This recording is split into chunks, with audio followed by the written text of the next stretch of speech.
ကျေးဇူးတော်ရှင်အမရပူရမြို့မင်္ဂလာရိပ်သာဓမ္မယုံကြီးပေါ်တွင်17ရက်10လ59ခုနှစ်၌ဟောကြားဆုံးမတော်မူအပ်သောဝိပဿနာယောဂီပုဂ္ဂိုလ်၄မျိုးတရားတော်မိမိတို့ဉာဏ်ဉာဏ်ရှိတာကိုမိမိတို့သိမှပါလေဒါရခရီးကိုစောင့်အောင်ကံရောက်မယ်မိမိတို့အထုံးနေတဲ့တရားဒီနိဗ္ဗာန်ကိုအဆောင်ကြဖို့အထုတ်ကြတာပဲ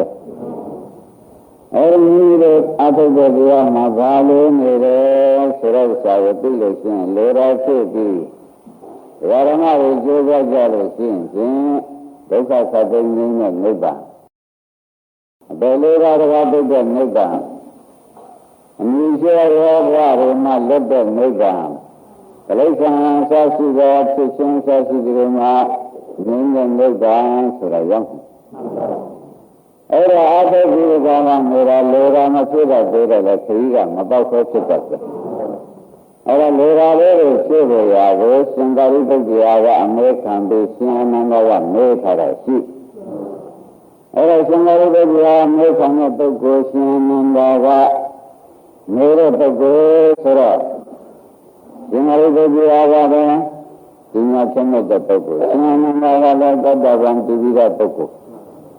အဲ့ဒါကပုဂ္ဂိုလ်ကပြောတော့အော်တိပိဒပုဂ္ဂိုလ်တွေမျိုးရဖြေကြလို့ရှိရင်သူတို့ပြတ်ဖို့ဘူးအားထုတ်နေတဲ့နိုင်ငံနောက်တန်းလာအတွက်ပြင်ဆင်လို့ရထားခဲ့တဲ့သရာတွေပဲလို့မှတ်ရမှာသူတို့ပြတ်တော့မဟုတ်တော့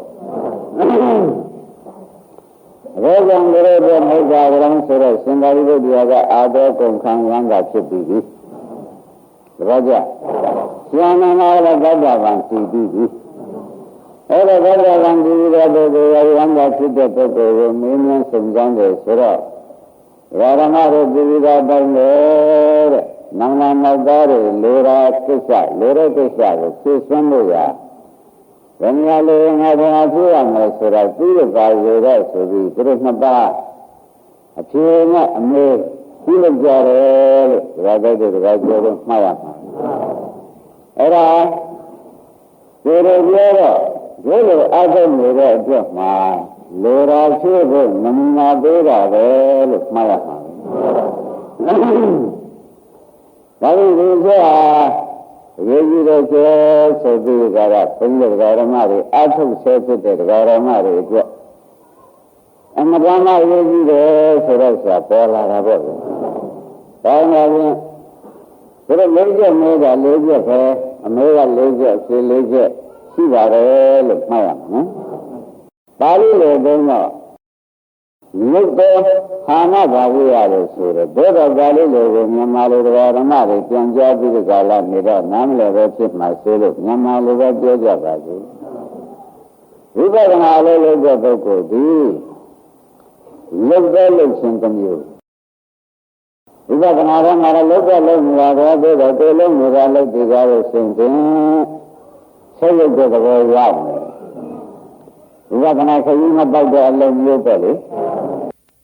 ဝိပဿနာခရီးမပေါက်တဲ့အလုံးမျိုးပဲလေ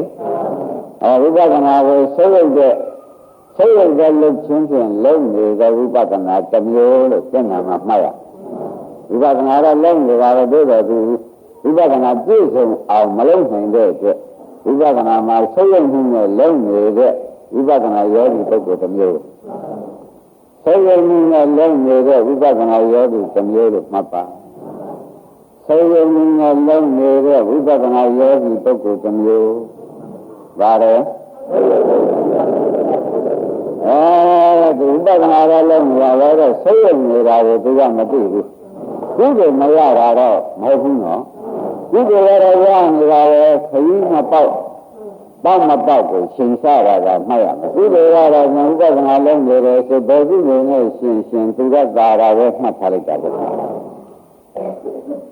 ဆေးရည်ရဲ့ဝိပဿနာလုံးနေတဲ့ယောဂီပုဂ္ဂိုလ်မျိုးဒီကနေ့နဲ့လုံးနေတဲ့ယောဂီပုဂ္ဂိုလ်တစ်မျိုးဒီကတော့ဝိပဿနာတည်ရမှုတည်တယ်ဒီရညနဲ့လုံးနေတဲ့ဝိပဿနာယောဂီပုဂ္ဂိုလ်တစ်မျိုးဆေးရည်လုံးနဲ့လုံးနေတဲ့ဝိပဿနာယောဂီတစ်မျိုးနော် ဒီကမြတ်ရင်လုံးနေတဲ့ဝိပဿနာယောဂီတစ်မျိုးရှင်းပါလားဒီကဆေးမှုဒီကဒီကမြတ်သင်္နန္ဒကဆေးမှုနဲ့ဝိပဿနာလုံးဉာဏ်နန္ဒကဝိပဿနာလုံးလို့တော့ဒီကမြတ်နဲ့လုံးနေတယ်သင်္နန္ဒရှင်းပြအောင်တော့ဓမ္မတို့မှတ်เสียအထူးဝိပဿနာလုံးနေတဲ့ပုဂ္ဂိုလ်ကတစ်မျိုး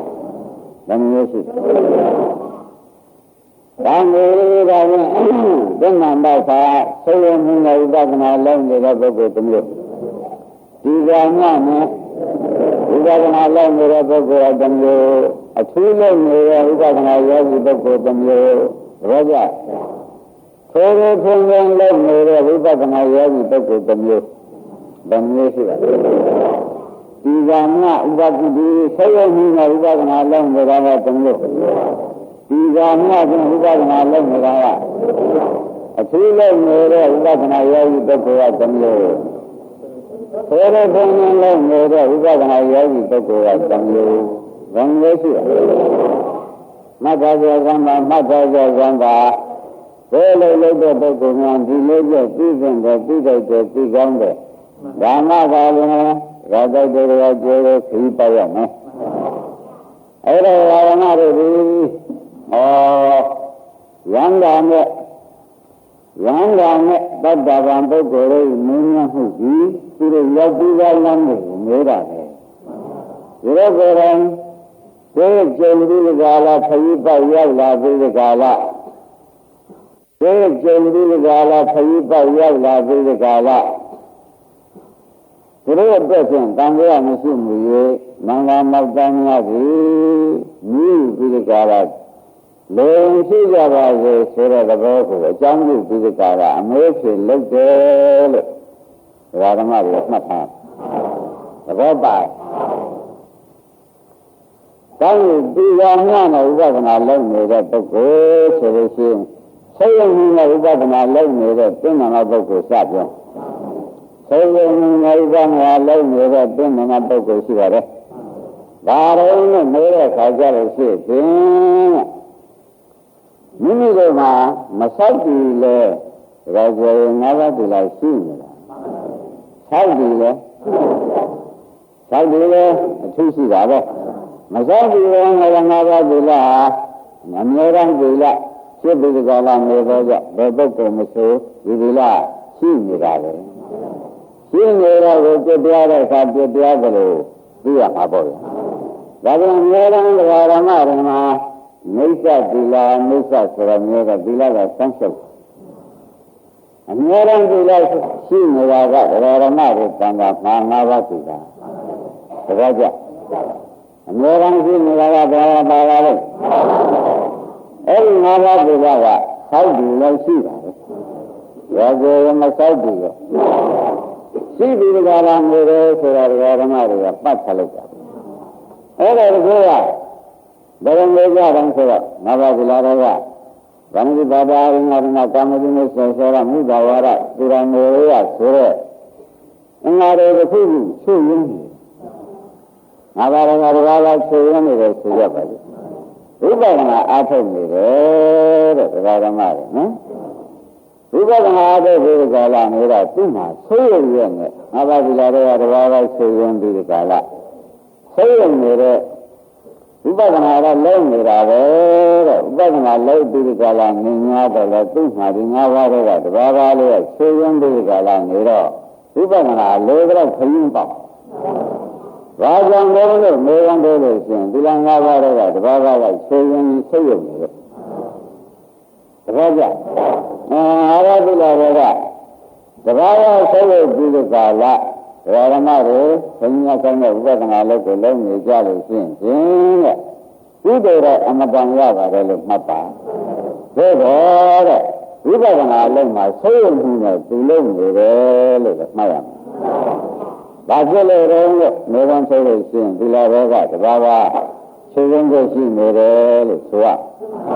အဲ့ဒါဘယ်လိုလဲဓမ္မတွေကဒီလာ၅ပါးတွေကတဘာဝချုပ်ရင်းပြီးကြတာနေတဲ့ကြလို့ရှိရင်ဥပဒနာမှာခရီးပေါက်ကိုရာကြာမြင့်တယ်ဆိုတာမှတ်ထားတဘောကြအဲ့လိုကြာမြင့်တော့ ဒါကြောင့်ဝိပဿနာလည်းငါဖြစ်တဲ့သူမမြင်ပါလိမ့်မလဲရှိရနဲ့မမြင်ပါဘယ်တော့ပါလိမ့်မလို့ငယ်ရန်ထုတ်လို့ရှိရင်ဖြင့်ဒကာဓမ္မတို့ဒီလဘက်ကဆုံးယုံနေလို့ဒီလဘက်ကဒကာကဆုံးယုံနေတော့ဆုံးယုံနေတဲ့ဝိပဿနာအထုတ်တဲ့ယောဂီဖြစ်သွားဒီလိုနေရာလေးကနေတော့ရပါတယ်တဲ့ပတ်သက်ရရရှင်းနိုင်မလားလို့နေတဲ့ခါကျတော့ဒီဟာကိုပြန်ပြီးဒီကလာကိုယ်ကရှင်းရှင်းပြီးဒီကလာလုံးမှာပဲရှင်းမယ်ရှင်းမလားဒါကြောင့်ဆိတ်ရုပ်ပြီးဒီကလာလုံးတဲ့ဝိပဿနာဆိုတာကသဘောကျကောင်းပြီဒါဖြင့်ဘုရားဓမ္မတို့ဆိတ်ရုပ်ပြီးဒီကလာနေရတဲ့ပြီနော်အဲ့ဒါကြောင့်အလုံးလုံးတဲ့ခါမှာဒီပတ်ရဖို့ကျိုးကြီးမဆိုရဘူးလားရှင်းလားဒုတိယပုဂ္ဂိုလ်ကတော့ဗာရမတို့ဒီကံရနဲ့လုံးနေတယ်ဆိုတဲ့ပုဂ္ဂိုလ်ကတော့ဒီလာလေးသောက်ပြီးဒီကရာဒီလာလေးတော့စင်ကြအောင်နဲ့ဆိုရှင်းရှင်းလိုက်ကြပါပဲရှင်းရှင်းလေးကနေပြီးကြတာဝိပဿနာအလုပ်တွေကြတော့ဒီကခက်ဆက်ဆက်ဖြစ်အကျဉ်းမှန်တယ်လို့ရမယ်လို့ပြောကြဗျာဝိပဿနာလေးတော့ဝိပ္ပိတန်းကြီးလောက်လုံးနေလို့ရှိရင်ဒီကံရနဲ့လုံးနေတဲ့ပုဂ္ဂိုလ်တဘောကြဝိပဿနာလိုက်ကြတဲ့ဝိပ္ပိတန်းကြီးဘယ်လုံးနေလို့ရှိရင်လဲဒီကံရပဲရှိတယ်တဲ့ဒီကဒီကံရရှိပြီးဒီကာလအထူးမပါဘူးပေါ့ဗျာ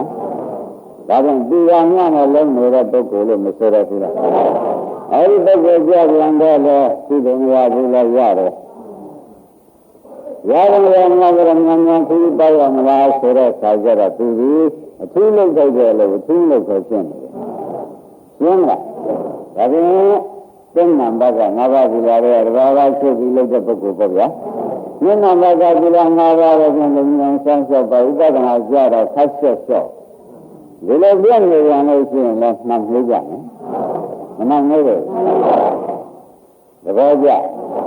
ကောင်းပြီဒါဖြင့်ဘုရားဓမ္မတို့သုံးနံပါတ်ကိုပြောရမယ်သုံးနံပါတ်ကရာဟာပြီးတော့စိတ္တတိလားသောက်တိကျင်လားသောက်တိလားမလားကြည့်ကြဗျာ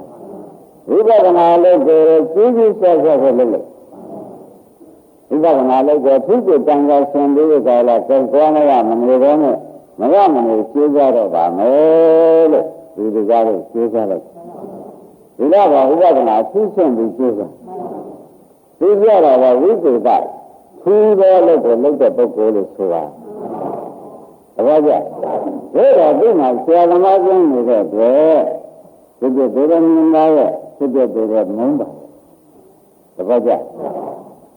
ဆရာသမားအထူးကြီးကဒီလိုနေပြန်တော့လေတဲ့ဒီအထူးတဲ့လုပ်တာပဲ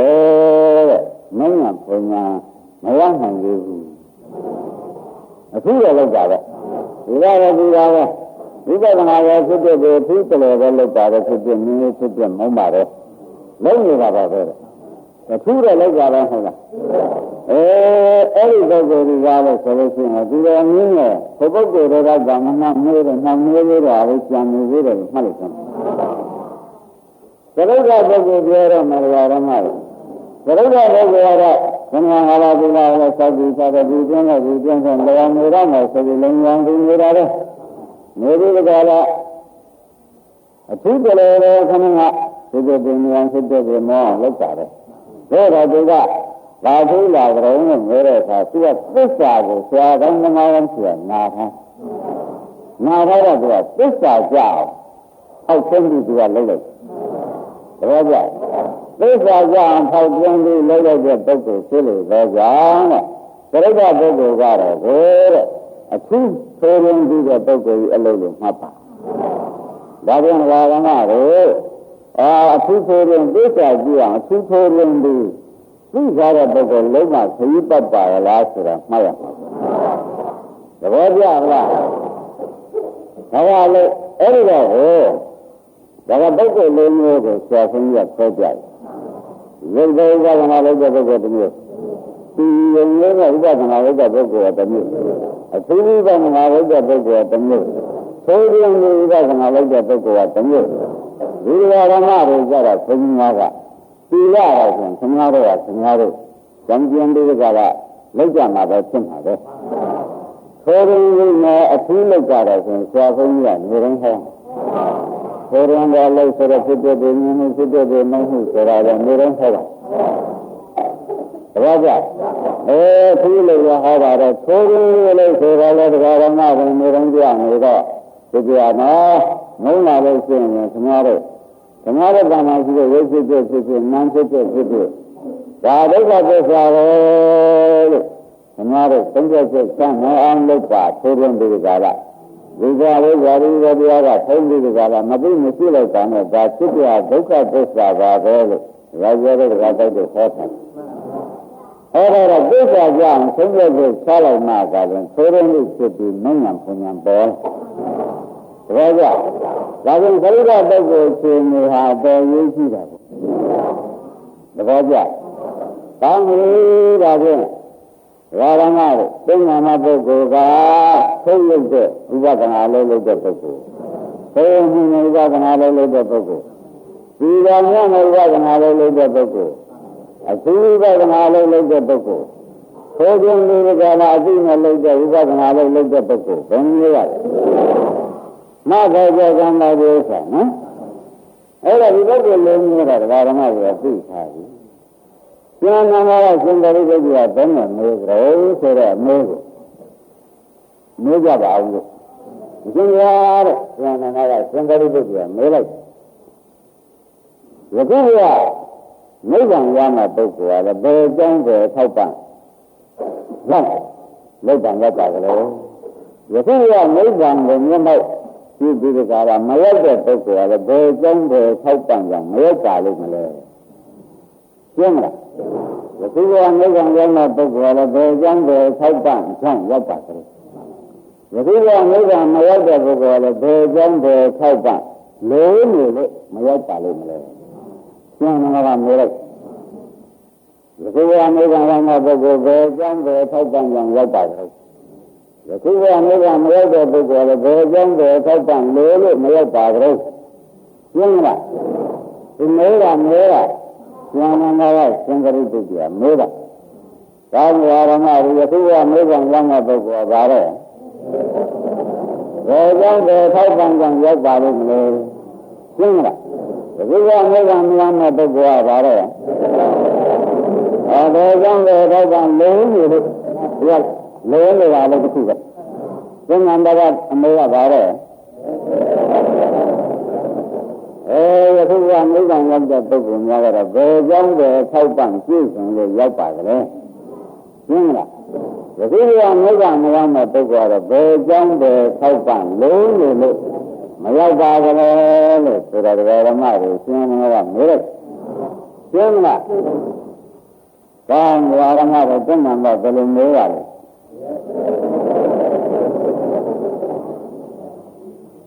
ယခုကနိဗ္ဗာန်ရောက်ကြတဲ့ပုဂ္ဂိုလ်များဘယ်ကြောင့်ပဲထောက်ပံ့မှရောက်ပါကြလဲယခုကနိဗ္ဗာန်ရောက်တဲ့ပုဂ္ဂိုလ်များဘယ်ကြောင့်ပဲထောက်ပံ့လို့မရောက်ပါကြလဲလို့ဆိုလိုက်တာဒါဖြင့်ဒိဋ္ဌာတရားကျဲတဲ့တရားတိုက်တဲ့ပြီးရင်ပြီးတိုက်တဲ့အလုပ်ပေါ့ဟုတ်ကလားအာရမတွေပြီးရင်ပြီးတဲ့အလုပ်ဆိုတာရှင်းတယ်ဒါကြောင့်ဒါလည်းမပြီးဘဲနဲ့လုပ်နေကြတော့လေအကြောင်းထောက်ပံ့လို့နေတာသူကြီးရဲ့နဲ့လုံနေတော့ဓမ္မယုံနဲ့ခရီးပတ်ခြင်းကတော့ပောက်ပါဒီထောက်ပံ့လို့လို့နေတာသိနေတဲ့ပုဂ္ဂိုလ်ကြတော့လေအမှန်ဆံပဲရောက်သွားလိမ့်မယ်ဆိုတာမှတ်ထုတ်တယ်ရှင်းလားဒါဆန္ဒနာမေးလို့ဒီဝါရမတို့အတော်တော်မေးဆိုကြတယ်လို့ဘာဘုဒ္ဓကပြောလို့မှားရမယ်ယခုကနိဗ္ဗာန်ရောက်တဲ့ပုဂ္ဂိုလ်ဒီဘယ်ကြောင့်ပဲထောက်ပံ့ပြည့်စုံလို့ရောက်ပါတယ်ယခုကနိဗ္ဗာန်ရောက်တဲ့ပုဂ္ဂိုလ်ကတော့ဘယ်ကြောင့်ပဲထောက်ပံ့လို့မရောက်ပါလိမ့်မလဲဆိုတော့ဒီလိုနေတဲ့ပုဂ္ဂိုလ်တွေအတွက်မှာအတော်ကြီးရှိတာပေါ့သဘောကျလားအဲ့ဒါဘုန်းကြီးကပြောတာလမ်းဆင်းထားတယ်တဲ့အဲဒီလိုကမကွဲတဲ့ပုဂ္ဂိုလ်ဟာကွာတဲ့သူအကြောင်းထောက်ပံ့လို့မရောက်တာပဲရုပ်ကဥပဒနာအထုတ်ခြင်းဒီကဥပဒနာအထုတ်ခြင်းအသိဥပဒနာအထုတ်ခြင်းထိုးရင်းဒီကလာအသိဥပဒနာအထုတ်ခြင်း ဒီကြောင့်လေးမျိုးလဲနေလို့ရှိရင်လည်းကွာတဲ့ယခုကမိဘမရောက်ဘူးသင်္ခါရုပ္ပဒေကဒီကြောင့်လေးပါဝတိတဲ့ပုဂ္ဂိုလ်ကြပြန်တော့လေယခုကမိဘရမှာပါပဲသဘောကျလားဒီဟာရမတွေကိုလည်းကိုလည်းဒီကာလနေတာဘုန်းကြီးကဒီလိုပြီးပေးမှသာတယ်လေဘာသာစကားပြောတဲ့လူရင်းဆိုင်ကြမှာနော်မင်းလည်းရှင်းရှင်းဓမ္မံလို့တော့မှတ်ကြမယ်ဆိုတာမသိနိုင်ဓမ္မံကမနာဖို့ဆိုသဘောကျဒါကြောင့်လည်းသိရမှာမိဘရတဲ့ပုဂ္ဂိုလ်ကဟောဒီအကြောင်းလေးပါပြီးရကြတယ်သင်္ခါရုပ္ပဒေကနော်ဒီငါလည်းငါလည်းကဒီနေ့အဖြစ်ပြတွေကလောက်တာပဲဒါရုပ်အဖြစ်ပြတွေကလောက်တော့လောက်နေတာမမြင်လို့ပါဘူးဆိုလို့ရှိရင်အော်ငါဒီလောက်ကရုပ်နေလို့မမြင်တာပဲပြမလားငါဒီကတော့ဒီတော့ဒီပါရဲ့လောက်တယ်ငါပေါ်နေရင်လို့ရှိရင်တော့မမြင်ဘူးဒုတိယပုဂ္ဂိုလ်တတိယပုဂ္ဂိုလ်ကတော့ဒီလာလဲဒီလက်ပုံကလည်းထူးလို့ရတော့ဖြစ်တဲ့ပြင်ဖြစ်တဲ့ပြင်မုန်းတတိယပုဂ္ဂိုလ်ကသဘောကျဒါလိုသိတာဒကာရမတွေကသိမှန်ပါကိုလဲငါတို့ကို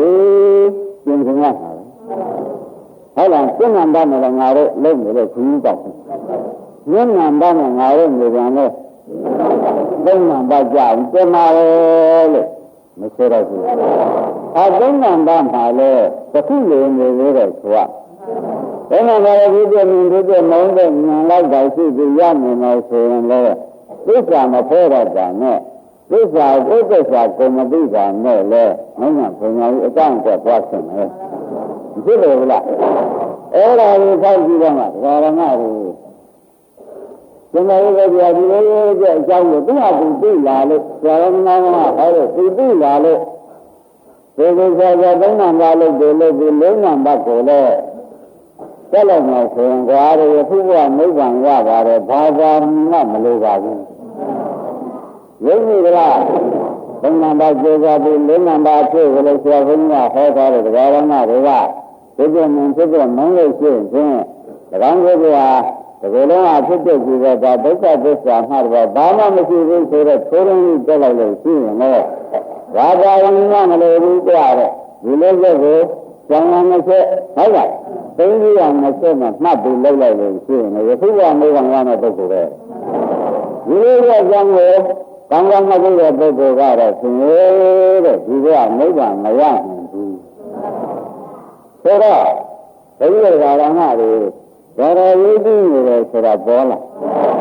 ပေါ်လာလားဒါဖြင့်ဘုရားတရားဓမ္မတွေဒီကဆရာဘုန်းကြီးကသုံးနံပါတ်ဆိုတာဒီလားလဲငါးပါးဒီလားလဲဒါဒီကြားမှာဒီကြားမှာဖြင့်ငါးပါးဒီလားငါဆန်းကြီးဒီကာလထားမှမဆန်းကြီးခြင်းလို့ရှိရင်ဒီကြားဒီကြားမှာပေါ့ရပါဘူးဆိုပြီးကြတာဒီပါလေးကိုလည်းကိုယ့်အကိုဒီကျင်လေးယူထားလိုက်တပည့်ကြဒီကားလေးကိုဆန်းမှာအထူးတဲ့တစ်ခါတော့ဖြစ်တဲ့ကိုကျေးစားလိုက်သူဒီကြားကြားကိုယ်ရင်စိတ်တွေဖြတ်တော့တဏ္ဍာမလုံးနဲ့ခပ်ကျေးကျေးစားစားနဲ့ဒီပါးလေးဆန်းတပည့်ကြအဲ့ဒါဒီတော့မှသူဘုရားပဒနာအင်းတက်မလာဘူးလားအင်းတက်လာလို့ရှိရင်ဓမ္မတွေဒီဖြစ်တဲ့ပြမြင်လာလို့ရှိရင်မုန်းလာတာပဲဆိုတာတပည့်ကြဒီလိုကဆိုရင်အထူးဝိပဿနာလုပ်တဲ့ပုဂ္ဂိုလ်လို့ဆိုရပလားအဲ့ဒီပုဂ္ဂိုလ်မှာလည်းဆရာအနာကသစ္စာဟောင်းထားလို့ရှိရင်ဒီရင်ရရသွားလိမ့်မယ်အဲ့ဒါကငါတို့ကဒီကနေ့ဖြစ်တဲ့မန္တိကလာဆက်အပ်ဆက်တဲ့ကကြလို့ရှိရင်ယခုဘယ်နည်းနဲ့ပဲသိသိပြတ်မှုလေးတွေဟာဘယ်တဲ့ခမကိုရမှာတဲ့ဒုက္ခသစ္စာလေးနှစ်ခုပဲလို့မှတ်လိုက်တယ်ဖြစ်ဒုက္ခသစ္စာလေးနဲ့ပြည့်ဒုက္ခသစ္စာလေးတပည့်ကြဘာသစ္စာလေးလဲအဲ့ဒီလိုလေတရားတော်ကလည်းဉာဏ်လေးကိုထိုးထွင်းတယ်ဒီပြမုန်းပြီးဆန်းဆန်းဆိုင်ဒုက္ခသစ္စာလေးဒုက္ခလည်းဒုက္ခသစ္စာပြတ်တယ်ဒုက္ခသစ္စာပဲဒီလိုလုံးမှာလည်းဖြစ်ပြမှာတော့ဘာမှမရှိဘူးမရှိတော့ဒုက္ခသစ္စာအစ်ပဲတဲ့ဉာဏ်နဲ့ဆုံးဖြတ်ကြပေးအောင်တရားဓမ္မတွေလောက်လာတပည့်ကြဒုက္ခလည်းလဲလို့ဒီဆိုရင်ဒီပုဂ္ဂိုလ်ကယခုက နိဗ္ဗာန်ရမယ်ပုဂ္ဂိုလ်လို့သင်္ဃာကျုပ်ကအဖြေထုတ်လိုက်ဒါကြောင့်တဏ္ဍာမနဲ့မမြင်ရတော့ဗျာ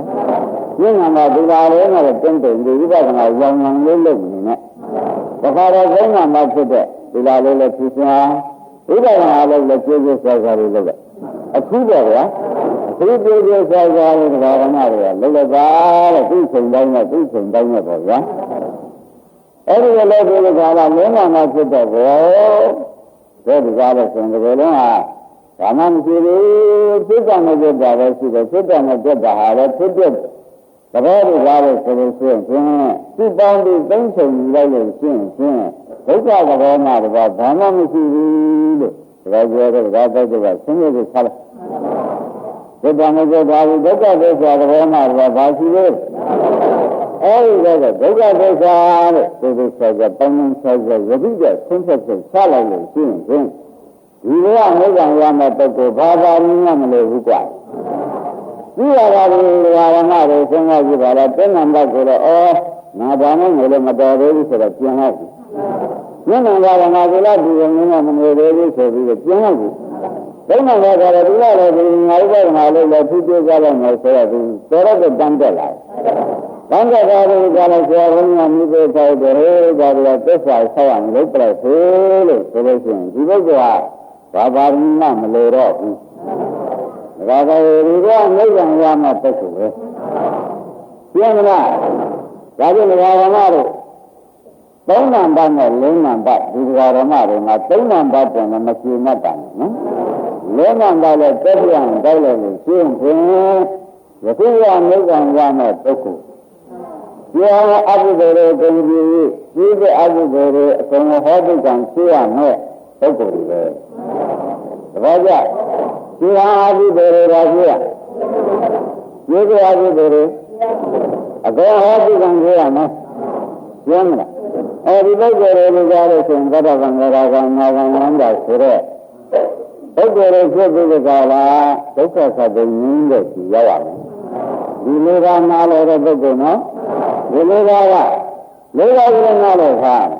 နားလဲတာလေးပါးကလည်းနားလဲခါမယ်သဘောကျဘယ်လိုလဲလေးပါးကလည်းနားလဲခါပြီးရုပ်သေးကကနာထုတ်ခြင်းအဲဒီလိုမလုပ်ဘူးဒီလာလေးကြံကြမ်းနဲ့ငါမလုပ်ဘူးဟုတ်လားဒီလိုကဒီလာလေးဒီဝိပဿနာဉာဏ်နဲ့နေရင်လည်းဒါလည်းမတော်ဘူးဆိုတော့ဒါနားတယ်ဒီကျင်မှာနားမလို့ရင်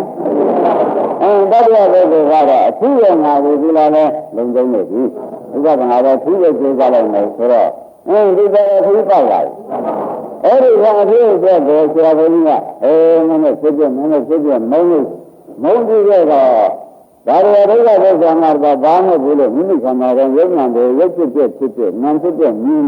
ဟာကိုဒုက္ခသစ္စာဆင်းရဲကိုချလိုက်ကျင်းလား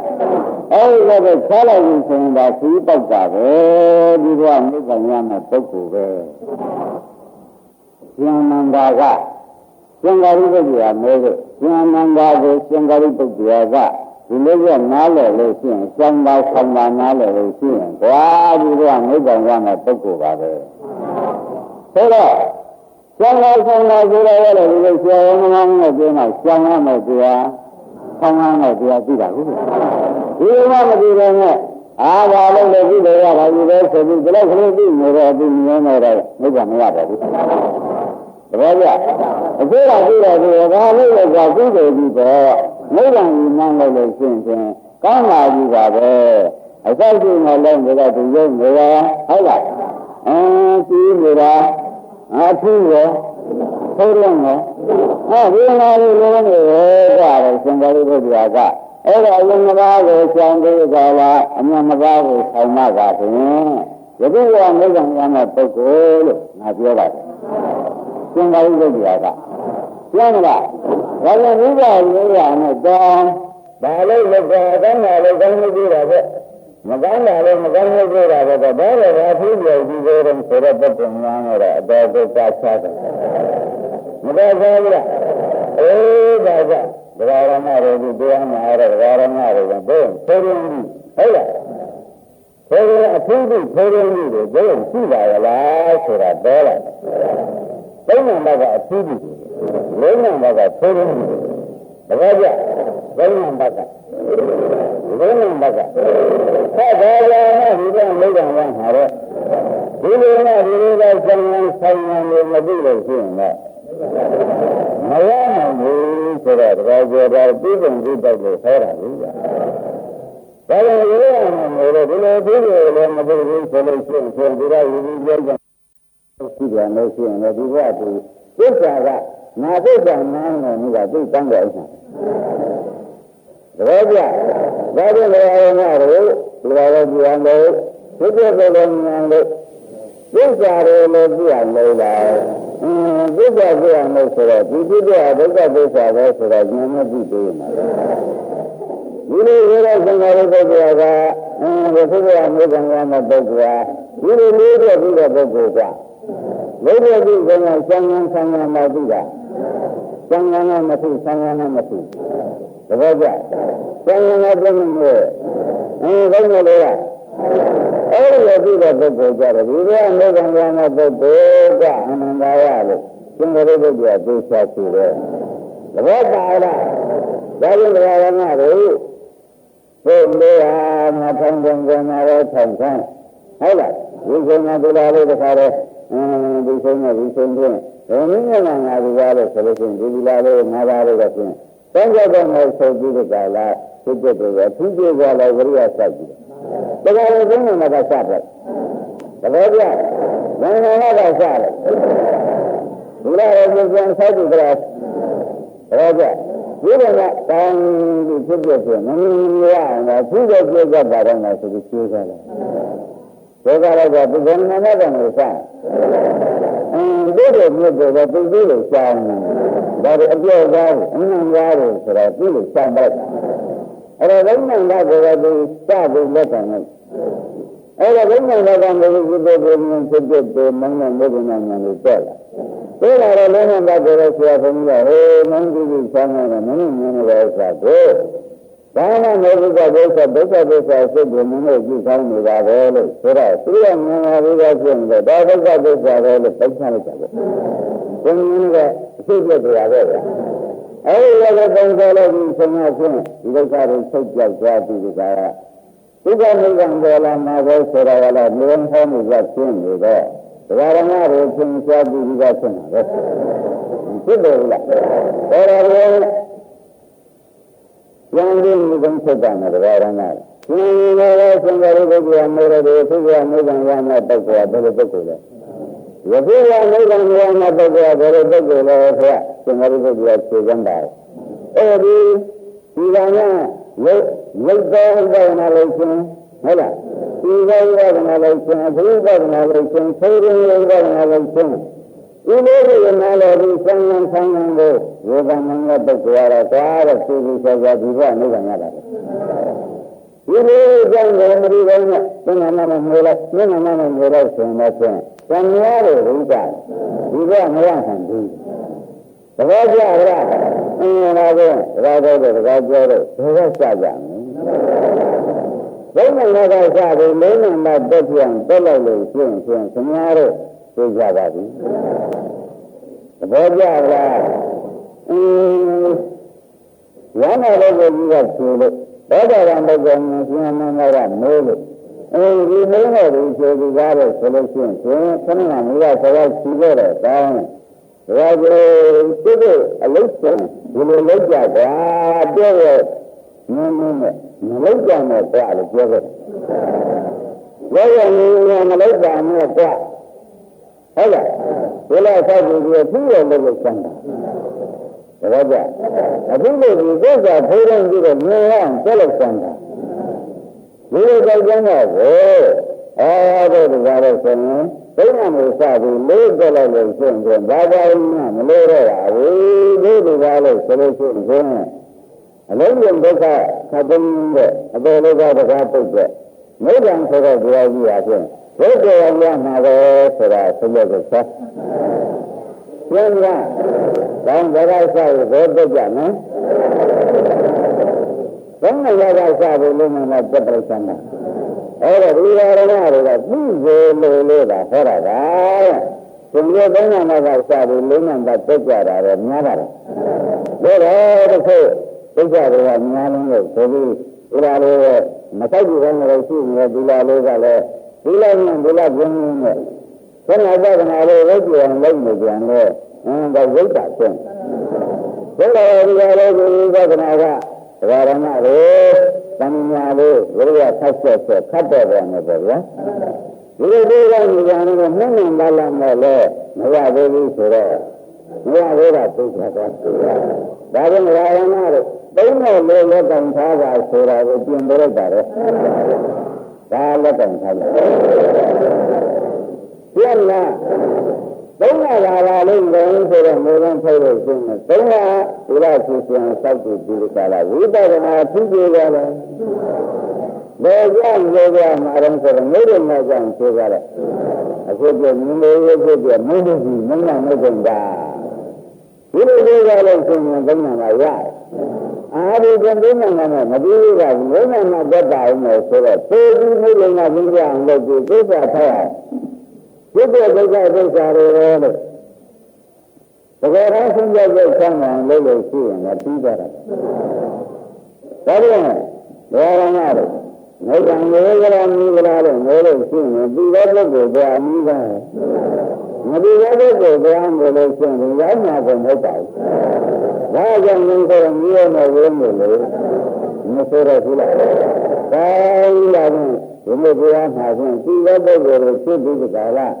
အနည်းငယ်တော့ဘာသာမှန်ပါဆိုတော့ဆိုတာကိုပြိပလိုက်ဒီလိုမျိုးကအတရားကဒီကမ်းနဲ့သွားတာတော့ဒီလာလို့ရှိရင်ဒီအထူးပြဿနာအထုတ်လိုက်ဒီတော့မှသက်သာဆုံးတဲ့ကိုဆက်လိုက်လို့ပြောတာ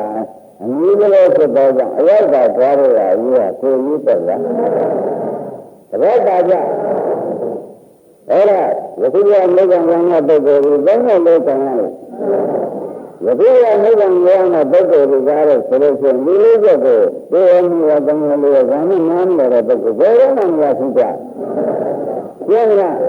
ဒီဒါရီဖတ်ကြည့်တာလားဝိပဿနာအထုတ်တယ်မဲ့လေဒီအမှုရဲ့ဆရာကဆရာဟောတယ်နဲ့ဝေဒံတိဒ္ဓကာလအလုရှင်နဲ့ကြာအောင်ရောက်လာဒါအထုတ်ဆိုရင်မပြီးဘူးဒါကြပြီးလားမပြီးဘူးဒါကြရမိဘကြီးဒီမှာလည်းမျက်နှာနဲ့ရုံဆုံးဆုံးနေတယ်လို့ကြရုပ်သာထုတ်ခြင်းစီသာထုတ်ခြင်းဆိုတော့မရဘူးကြဟုတ်လားအထူးအထုတ်ခြင်းဆိုရင်ဒီအထုတ်ခြင်းဒါကြအထူးအထုတ်ခြင်းဆိုတော့ဆိုရင်ဒီဘာသာအထုတ်ခြင်းဒီတော့သုံးတဲ့လို့ပြောတယ်ဆိုရင်ဒါရမတွေလည်းခဏခောက်ရမရှိမှာပဲဒါပါလားဒါကြခင်ဗျားတို့အခုလေခင်ဗျားကပြောရဒါရမတွေခင်ဗျားတို့လည်းသိကမ်းကြီးဟုတ်ကဲ့ဒါကြောင့်လည်းဒီလိုသိကမ်းကြီးကိုပြောတာလည်းအိမ်မကြီးကလည်းယမီကြီးလို့ပြောရင်လေဒါကြဒီတိုင်းဆိုရဆိုရဘူးညရကြတော့ဘယ်လိုဘုရားတော်ဘယ်လိုမျိုးနဲ့မတုံးမှာတော့လို့ဒါမင်းကိုကြာလို့လေညရကြတော့ဘယ်တော့ကိုတော့ဝင်လာတာဒီတော့ကကြတာဒီမကြီးရဲ့တော့ရောက်သွားမရဘူးအဲ့တော့ဒီလိုမျိုးကလည်းဆိုဒီကံမှာရှိဒီဒီလမ်းမှာတော့လည်းမနှင်းရှိအဲ့တော့ဒီကံမှာဒုက္ခဒုက္ခယူမမလို့ခြင်းလို့ဆိုတော့မဉ္ဇဉ်လာလိုက်လို့ရှင်းရှင်းဖြစ်ဖို့ဒီအပေလမ်းမှာကမပေလမ်းဆွဲပြီးတော့ဖြစ်တယ်ဒါကြအပေလမ်းမှာကမပေလမ်းကိုသွားပြီးတော့ဆက်ပြီးတော့လမ်းလို့ဒီကပုဂ္ဂိုလ်များဖြစ်သွားတယ်ဆိုတာသဘောကျအဲ့ဒါကြောင့်ဓမ္မတွေကဒီဘုရားတွေလုံးနေတာနဲ့ဒီကံမျိုးကိုခရီးမတော့လို့မှတ်စမ်းတာကျင်းလားဘာမှဒီကံမျိုးကိုခရီးမတော့လို့ဒီကံမျိုးဆိုတာကကံဆိုင်မှန်ထိုင်ဖြစ်လာပြီကံမိုးမှမောဖြစ်လာပြီဒါကြောင့်ဒီကံမျိုးခရီးပတ်ဖို့ဆိုတာရုံးနေဘာဖြစ်လို့လဲကံမိုးမှနဲ့ကြိုးစားနေလို့ကျင်းလားဒါကြိုးစားနေဒီခရီးကမရောက်နိုင်ဘူးဒါကြောင့်လည်းပြောတဲ့အခါကျတော့တန်မြန်းဉာဏ်နဲ့စခန်းသွားနေလို့ဘယ်လိုဆိုကြဟာဒါတော့ နေရကြလိုက်တာသူပြောတာကတော်တော်ကြီးဒီလိုသိကြတာပဲကွာဘုရားနဲ့မောပါသေးတယ်ကြည့်ပါသေးတယ်ဆိုတော့တန်ခမ်းနဲ့မင်းနဲ့လောက်တာဒါနဲ့မင်းကကြည့်ကြတယ်ရှင်းမလားရောက်ပြန်နေတယ်အဲ့ဒီကလေးကနားလာလို့ဟင်အဲ့ဒါလာကြရမောဒါရောဂါရောလည်းသူဘောနာဘာလို့ဒီလိုအင်းကြီးကြတယ်မပြီးလို့စိတ်ဓာတ်တွေကကြီးနေစိတ်လို့ဘယ်လိုမျိုးလဲအဲ့ဒီနေတော့ကကြတော့ကံကလည်းငယ်ဖြစ်သွားပြီကံကလည်းငယ်လုံးနားထောင်တာတွေစားကြတာတွေအေးတက်လိုက်တာကံလေးမှဒီဟောကရောကြီးတာတော့ဆာကြတာဝိဇ္ဇာကသူကြီးဝိဇ္ဇာကနောက်ဆုံးတပည့်ကြအဲ့ဒါကြောင့်ကံကောင်းငယ်မှလုံးလို့မရနိုင်တဲ့လူကလည်းမလို့စမ်းတာကံကောင်းငယ်ကောင်းနဲ့ကျိုးသွားမှသာလည်းရနိုင်ရဲ့ကျင်းလားဒီမှာအထုတ်ဆိုတာဘယ်နဲ့ပြောကြတာလဲကံကောင်းငယ်တော့ဒါအရင်ကဘယ်နဲ့ဆင်းဆက်မှာလဲအမေကလည်းရင်းနေမှာတော့အမေကရင်းနေရမရှိတာမလို့ဆိုတာအဲ့ဒါဘာမှအမြတ်ဖတ်မယ်တန်ခိုင်းရင်ကောင်းလို့ဆိုလို့ရှိရင်ဘယ်လိုတန်ပြည့်ဉာဏ်ပြည့်လို့ဆိုတော့ရင်းနှီးတော့မယ်ဆိုလို့ရှိရင်အားလုံးစိုက်ပြီးကြတာရင်းနှီးမိဂံမြတ်ဆက်တယ်။ကျင်းလား။ဒါရတဲ့ဘုရားတော်တို့ဒီဝိတုကသိရရမယ်ဆိုတော့တန်ခိုင်းရင်လည်းလောက်ရမှာ။သိရလို့လောက်ရမယ်ဆိုတာရော။ဒါတန်ခိုင်းရင်လည်းဝိတုကတော့ဒီကံလေးသိရလို့တတ်တယ်။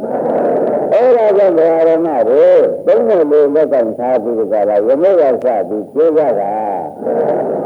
ပေါ်လား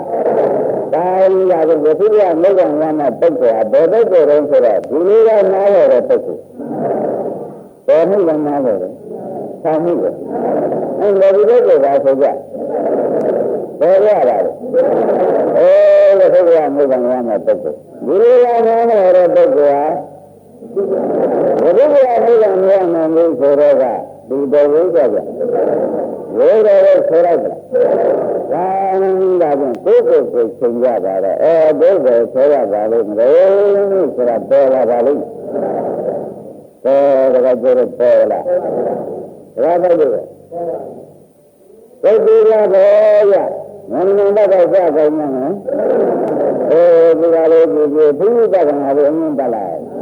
ဒီကလုံးဝတော့ကိုဆွာဘုန်းကြီးပြောတော့ဒီလာမပြီးဘူးလားရှင်းမလားဒါမှမဟုတ်ရာရမတို့ဒီလိုဆိုလို့ရှိရင်တို့ဒီကားလို့ဆိုရင်မပြီးချာဘုရားနားလို့ရတဲ့အတွက်ဆိုင်နေတာဆိုင်ရင်ဒီကမိဂ္ဂံရမှာပုဂ္ဂိုလ်ပဲဘုရားပူဇာတာပဲလားလို့ဆိုပြီးဝန်တာကိုပုတ်တာမပုတ်ကြဘူးလားဘုရားမပုတ်ကြဘူးမလို့အခုဆရာတော်များရောပြောတာပုတ်ကြရအခုပုတ်ကြတာကိုကြားလို့ဆိုရင်ခင်ဗျားတို့ပုတ်တဲ့သုံးလို့ပုတ်ကြတာပဲမဆက်ကြတာငယ်တော့ဒီလိုပါတော့ဒါလည်းမဟုတ်ဘူးဓမ္မတို့အလေးစကားလေးကိုပြပေးပါဦးမယ်အလေးစကားလေးပြပေးကြတော့ဓမ္မတို့ပြောပါဦးမယ်လေးစကားဆိုတော့ဘာသာလို့မလို့လို့နော်အလေးစကားဆိုတော့ဓမ္မတို့ရုပ်ကိုအထုတ်တဲ့ပုဂ္ဂိုလ်ဖြစ်စေဉာဏ်ကိုအထုတ်တဲ့ပုဂ္ဂိုလ်ဖြစ်စေရုပ်ကိုမြင်တဲ့ရုပ်ကိုမြင်တဲ့ရုပ်ကိုစိတ်တမ်းမြင်တဲ့ရုပ်ကိုစိတ်တမ်းမြင်တဲ့ဒါကနာကနာဥစ္စာဟုတ်ပါလားပြီးလို့ရှိရင်ကအလုံးလုံးနေတဲ့ပုဂ္ဂိုလ်ဝိတ္တိဖြစ်တဲ့ကိုမြင်နေမင်းတို့ဖြစ်တဲ့ကိုမြင်နေတာကနတ်တော်တော့မဟုတ်ဘူးနတ်ဟာလည်းနတ်ဥစ္စာလည်းဒီလိုပြီးလို့ရှိရင်အဲ့ဒါတွေကအလုံးလုံးနေတဲ့ပုဂ္ဂိုလ်ကမှတ်တယ်ဒီလိုဖြစ်တဲ့ကိုလည်းနတ်တော်ငါဥစ္စာမဟုတ်ပါလားတပည့်ကနတ်ကိုဆိုရတဲ့ငါလို့ရနတ်ဟာဆိုရကမင်းမနတ်ဥစ္စာဆိုရကတမန်များနဲ့ဒိဋ္ဌိမပါတော့နဲ့နတ်ကိုငါဥစ္စာမဟုတ်ပါလားဒီငါ့မှာဖြစ်တဲ့ပုဂ္ဂိုလ်ကလည်းမျိုးတဲ့သဘောလေးတွေဟာလူသဘောကြည့်ကြည့်ပဲဗျာမင်းသဘောကြည့်ကြည့်ပဲဗျာဒီနတ်ကိုလည်းမဟုတ်ဘူးငါလည်းမဟုတ်ဘူးငါဥစ္စာလည်းမဟုတ်ဘူးတဲ့တဲ့ဥစ္စာအခုတဲ့မျှတယ်အမိစ္ဆတဲ့မျှတယ်ဒုက္ခဘုဒ္ဓမြတ်ပဲအနတ္တဘုဒ္ဓမြတ်ပဲ ဒီလိုသိနေတဲ့ပုဂ္ဂိုလ်ကဒါဝိပဿနာလုံးနေတဲ့ပုဂ္ဂိုလ်ဒါဆုံးဖြတ်ချက်ချင်းပြင်းမလားဝိပဿနာလုံးနေတဲ့ပုဂ္ဂိုလ်အမြင်ဘယ်အမြင်နာလုံးကိုရှင်းလက်ရည်ဖြစ်တဲ့မြင်လို့ရှိရင်လေငါကငါဆိုမဟုတ်ကြမရှိမြင်လို့ဖြစ်တဲ့ကိုမြင်တာခါရောငါကငါဆိုမဟုတ်ကြမရှိတဲ့မေတ္တာနာမေတ္တာနာမေတ္တာအတ္တကိုအဲ့ဒီပါဠိတော်ကိုမြင်လာလို့ကျွန်တော်ကငါကငါဆိုမဟုတ်ကြမရှိလို့ရရှိတကယ်ကြဒါပေမဲ့ဒီဖြစ်တဲ့မြင်တဲ့ဘယ်လိုဆုံးဖြတ်ချက်ကြကြလဲငါကငါဆိုမဟုတ်ဘူးတကယ်ကြအဲ့ဒါငါကိုဆိုတော့သမာဓိလည်းမသင်တော့ပါဘူးဖြစ်တဲ့ဖြစ်တဲ့မြင်တဲ့ဘုရားငါကိုလည်းသင်ရငါဟာလည်းမာနတဲ့ဘုရားငါ့ဥစ္စာဆိုပြီးကြတာလည်းသိမ့်ပုတ်ဘုရားဒါဆိုငါကငါဥစ္စာမဟုတ်ဘူးလို့ပြီးတယ်ပြီးတာဝိပဿနာသိပြင်းလားငါကငါဥစ္စာမဟုတ်ဘူးလို့ပြီးတဲ့ကလေးကိုမြင်လို့ကြတာငါကသိနေတော့ဒီလိုကဒါအသိပါလေဝိပဿနာသိပြင်းလားဝိပဿနာဝိပဿနာဘယ်လိုဆုံးဖြတ်ချက်ဆက်ကြလဲဉာဏ်ကိုဖြစ်ပြမြင်လာဒီလိုမျိုးငရောပြရတာပြီးပါလေဝိပဿနာအပြီးကိုဆိုတာတော့ကြဒီပုဂ္ဂငါလာလို့ရှိရင်ရုပ်ရုပ်ရှိတဲ့ဘုရားရုပ်ရှိတဲ့ဘုံမြင်လာငါမြင်မှန်လို့ပဲဘယ်လိုသိထားကြတာမှအမြင်မှန်ပါလို့မလို့ဆိုတော့ဒါလေးကဒီလိုကလေးတစ်ခုကငါ့ကိုငါဆိုလို့သိရတဲ့ဘက်တစ်မှာမပါဘူးလို့သိနေလို့ရှိရင်ဒါဝိပဿနာသိမှမအထူးတက္ကနာရောလို့ခါလိုက်တာဘယ်မှမပါတော့တကယ်ကြလားငါတို့စိတ်ကလေးဖြစ်တဲ့ကိုမြင်နေကြလို့ရှိရင်လည်းဘယ်မှမဟုတ်တော့မဟုတ်တဲ့ဟာဒါလည်းငါ့ကိုလို့ဆိုကြမရှိဘူးလားဆိုဆိုငါလည်းဆိုရရှိလို့လားငါ့စာလည်းသုံးတော့ရှိအဲ့ဒါလည်းမရှိဘူးလို့ပြီးတော့ငါကဘာမှမလုပ်ဘူးဝိပဿနာမြင်တဲ့ဝိပဿနာရှိတဲ့ပုဂ္ဂိုလ်ဟာ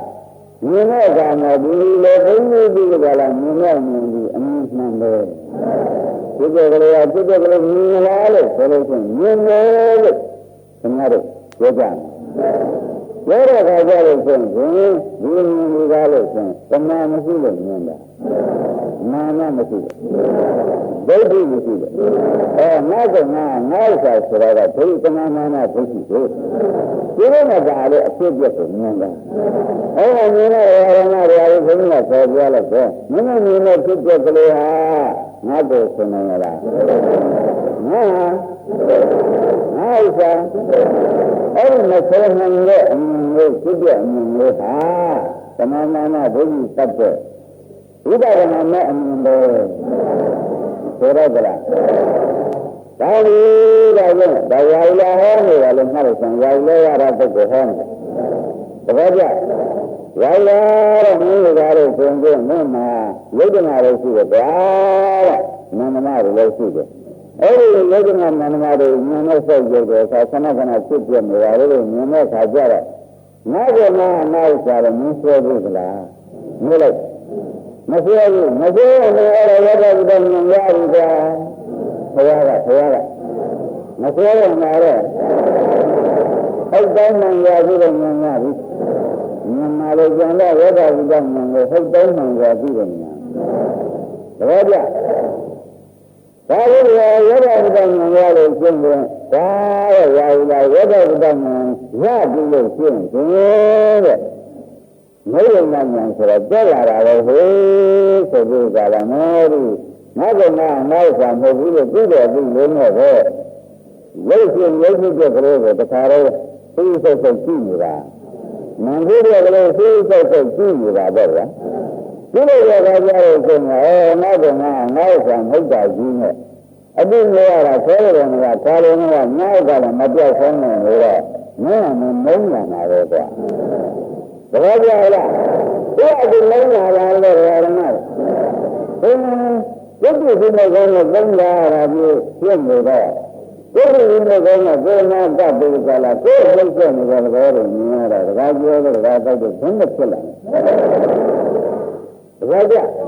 အဲ့ဒီမောင်းပြီးကြလာလို့ရှင်းကွာတဲ့အဲ့ဒီလက်ပေါ်မှာတကားတက်ချင်းချင်းတော့တက်ချင်းချင်းတော့ဘယ်သူဆိုမှနောက်စာချင်းနဲ့နေကြမှုမှန်တယ်မှုသိမ့်တဲ့မှုဆိုတာကိုလုံးဝရှင်းသွားတာဒါကြလို့လေမှုကမရှိတယ်အဲ့ဒီလေမှုမရှိတာဟာမဟုတ်ပါဘူးဒါကြလေမှုရှိတာပါပဲအဲ့လေမှုကမရှိဘူးဆိုတော့မလဲပေါ်လာတာပဲဘုရားလည်းသိတယ်ဘုရားရုပ်ဖြစ်ရှိတဲ့ပုဂ္ဂိုလ်ရုပ်ဖြစ်ပြနာမ်ဖြစ်ရှိတဲ့ပုဂ္ဂိုလ်အဲ့ဒီလိုပြောတဲ့အခါကျတော့ရှင်ဒုက္ခလေးတွေကြောက်တယ်မဆိုးနိုင်ဘူးမဆိုးနိုင်ဘူးဒုက္ခလေးတွေကြောက်တယ်ဒုက္ခပြတ်တာကမေဃကြောက်ကြံနေတာကမင်းမလားဘူးလားဒါနဲ့ငါ့ရဲ့ငါ့စာတွေကမရှိတာကသမုဒိယပု္ပ္ပာကိုပယ်ချလိုက်တာသဘောကျအဲ့ဒါကနောက်တံဃာဖြစ်တဲ့ဒါပုံစာပြသုံးခုသိသွားတော့နောက်တံဃာမလာတာကလည်းအနုပါရိတေကမေဃံဆိုတာမှတ်ပါသဘောကျဒီလိုပြောတော့သုပြတဒုက္ခဒုက္ခဟုတ်လားသုပြတဒုက္ခဒုက္ခဖြစ်တဲ့စိတ်တာကနိရောဓဒုက္ခအဲ့ဒီစိတ်ကလေးမြင်နေတာကမေဃကနာနာရောဆိုတာကသမုဒယဆိုတာလို့ဆိုတော့ရှင်းလို့လားနားလည်လားတောင်းလို့ဝိရုံတော့ကြတယ်